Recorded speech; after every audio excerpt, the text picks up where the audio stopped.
Em nome do Pai, do Filho e do Espírito Santo. Amém. Louvado seja nosso Senhor Jesus Cristo. Para sempre seja louvado. Podem sentar. Queridos fiéis, nós celebramos hoje a festa de São Leão II, Papa e Confessor, como eles diziam ao princípio, e a oitava de São Pedro e São Paulo Apóstolo, São Pedro Papa e São Paulo Apóstolo, Confessor, mártires. O Evangelho da oitava, São Pedro vai perguntar ao Nosso Senhor, vai lhe dizer: Senhor, nós deixamos tudo para lhe seguir. Que recompensa teremos? E é muito belo de São Pedro, porque ele diz em sinceridade, como uma alma, com seus temperamentos de petrino, deixou tudo, mas São Pedro não tinha nada. Ele era um pescador, ele tinha sua esposa, tinha uma filha, e a sua vida simples, com as suas redes. Então, aparentemente, São Pedro não tinha nada para renunciar. Não é um São Francisco de Assis que tinha riquezas que as deixou para viver a miséria, a irmã pobreza em realidade. Não é um São Luís, rei da França, que deixou o seu reino para lutar numa cruzada e morrer numa peste. Não era. São Pedro era um pescador. Mas o que São Pedro deixou? Ele deixou sua esposa, que é santa também, junto com a sua filha. Ela segue o apostolado, mas, São Pedro não vai coabitar mais com ela. Agora, São Pedro deixou uma coisa que os outros talvez não deixaram como ele. São Pedro deixou a si mesmo. Nós no Evangelho vamos ver sempre esse espírito e o temperamento de São Pedro muito singular, por muito amor que ele tinha a Nosso Senhor, muito apaixonado, impetuoso. Mas São Pedro, desde o momento que ele seguiu a Nosso Senhor, ele deixou a si. E quem falava por São Pedro era o amor que ele tinha para Cristo. Isto que falava. Então, quando nós ouvimos São Pedro dizer: não, se todos lhe abandonar, eu não lhe abandonarei. Quem fala São Pedro? Não, é o amor de São Pedro e as suas paixões também, hein? Nobres, nesse caso, que falam uma coisa dessa. Antes que o galo cante, me negará 3 vezes. Esta é a resposta de Nosso Senhor, mas São Pedro, de fato, vai negar, mas está acompanhando, porque o amor de São Pedro para com Cristo, Nosso Senhor e Deus, é sincero. E ele deixou a si mesmo no momento que Nosso Senhor lhe disse que ele seria pescador de homens. E a sinceridade de renunciar a si foi tão grande que nós, que aqui estamos, e todos aqueles que foram batizados, eles são pescados por São Pedro até hoje, hein? São Pedro continua lançando as redes sobre o mundo e pescando almas para Cristo, porque o São Pedro continua, pelo poder petrino, pescando, pela pregação apostólica, do qual ele é príncipe dos apóstolos, pescando almas para Cristo.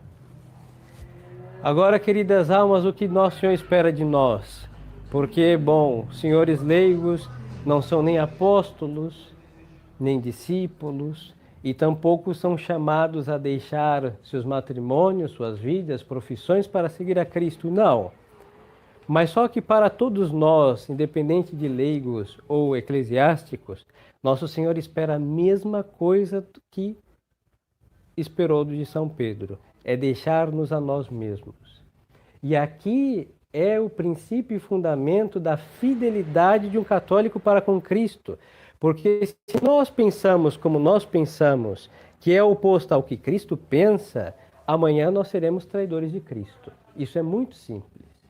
Se nós amamos coisas que Cristo abomina, amanhã nós gritaremos: crucifica-o, crucifica-o, mesmo Cristo tendo feito milagres e portentos por nós, nos curado de muitas lepras e de todas as paralisias, como vemos nos Evangelhos. Hein?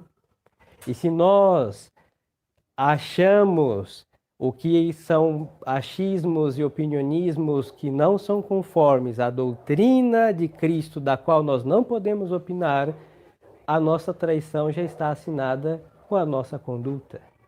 Por isso nós devemos, é um requisito essencial, renunciar a nós mesmos. E aqui nós temos só nesta falta de renúncia a nós mesmos, toda a explicação, desde a primeira heresia, desde o primeiro pecado, desde o não servem de Satanás, lá no princípio da criação, e a queda de cada pecador a cada instante, e todas as heresias e todos os inimigos de Deus que se levantam contra Deus. Por quê? Porque não sabem, não souberam ou não quiseram renunciar a si mesmos.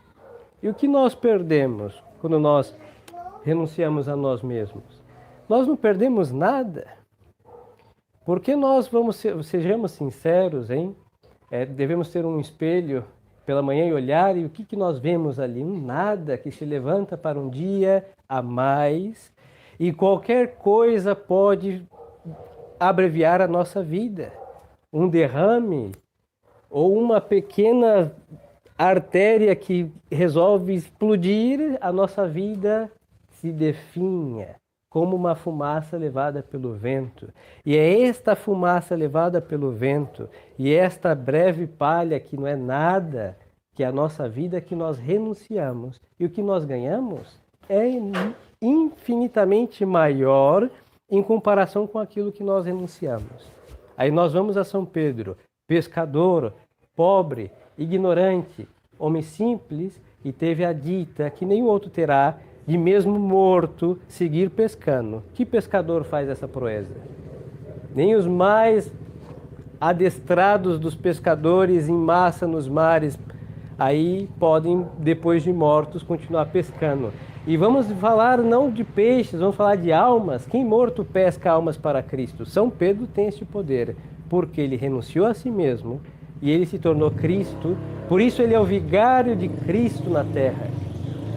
Porque ele, pelo seu amor a Cristo, ele se renunciou a tal ponto de se tornar Cristo e ser digno representante de nosso Senhor, isso é um Papa, e poder continuar, mesmo morto, a pescar almas para Deus. E é assim também as almas que renunciam a si mesmas, mesmas mortas, elas vivem. Aí nós temos os santos que nós veneramos. Hoje os senhores têm a dita de ver nesses pequenos círculos do altar é uma relíquia. E é um fragmento, um pedaço de um osso, um deles é um pedaço da carne, que alguém fez o favor de beliscar o santo. Por quê? Porque até os seus corpos, até os seus ossos são preciosíssimos. E por que são preciosíssimos? Porque não é São João Batista, não é Santo Antônio, é Cristo. Eles se renunciaram. Não era Antônio ou Fernando, era Cristo. E assim São Pedro, não é Pedro, é Cristo, porque ao renunciar a si mesmo, eles se tornaram semelhantes àqueles que eles abraçaram.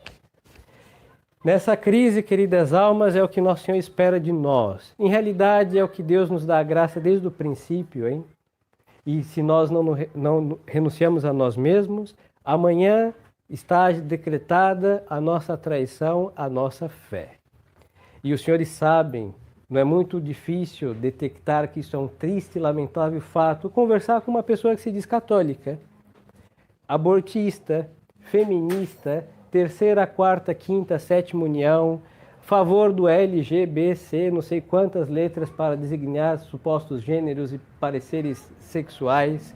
E essas pessoas se dizem católicas e às vezes olhando no pescoço delas vai encontrar um escapulário, uma medalha, talvez um terço pendurado na cabeceira da cama ou no retrovisor, mas essas pessoas nunca renunciaram a si mesmas, sabendo que tudo que elas aprovam é o que Cristo abomina. Então são católicas porque na certidão do seu batismo está escrito seu nome, foi jogada água em nome da Santíssima Trindade em suas cabeças, mas elas vivem como acatólicas, como não católicas, pensam como não católicas e a sua vida praticamente é uma heresia que leva um rótulo de catolicismo. Mas o conteúdo é traição a Cristo. Não pensa como Cristo, não crê no que Cristo, nosso Senhor e Deus nos ensinou, defende coisas abomináveis que Cristo, nosso Deus, na Sagrada Escritura, destruiu, hein? Sodoma e Gomorra não foram fogos de artifício, hein, que caíram sobre essa cidade? Foram o quê? Explosões que exterminou do mapa a cidade, as duas cidades, Sodoma e Gomorra, pelo castigo da depravação moral. E outras coisas, hein? Negam o inferno, porque sabem que a vida que levam merece o inferno, então é melhor que o inferno não exista, e etc, e etc. E podemos chegar à triste conclusão que são católicos que não pensam como Cristo e logo, diante de Deus, não são católicos. E para nós, graças ao bom Jesus, em sua infinita bondade, não é o mal que nos toca, mas só que nós temos um grave problema, que nos fará encontrar com esta gente no fogo eterno do inferno se nós não nos convertermos. Na realidade, são dois. O primeiro é se acostumar com esse espírito maligno e, em nome da falsa paz, consentir e calar a verdade. Cada um siga o que quiser, que seja feliz, longe de mim, faça o que bem entender. Isso está errado.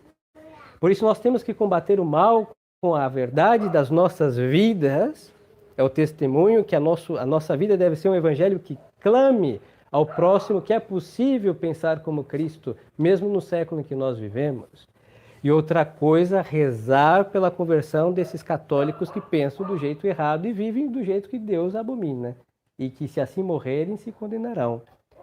E outra coisa, que é o grande e essencial, é todos os dias prostrar o nosso intelecto diante da verdade que nós conhecemos e não nos dar o direito, porque nós não temos, de pensar algo contra Cristo, nosso Senhor e Deus. Assim, queridas almas, nós vamos deixar tudo, que não é nada, que se chama um monte de pó, um sopro vital, que é este ego, este eu, que não serve nada mais para se levantar contra Cristo e se rebelar contra nosso Senhor, e que, em definitiva, se prostra diante de Deus e se renuncia a si mesmo, é capaz de ser um santo. E é isso que nós devemos ser, hein? E não coloquem isso às costas da Santa Missa, hein? Isso é a costas da Santa Missa que nos dá uma virtude para obrarmos, para nos crucificarmos daqui aos pés do altar, porque isso é um calvário, mas só que são as virtudes que nós devemos praticar todos os dias. Por isso nós devemos, de fato, renunciar a nós mesmos, porque diante de uma situação, o que eu faria? Tal coisa, o que Cristo faria?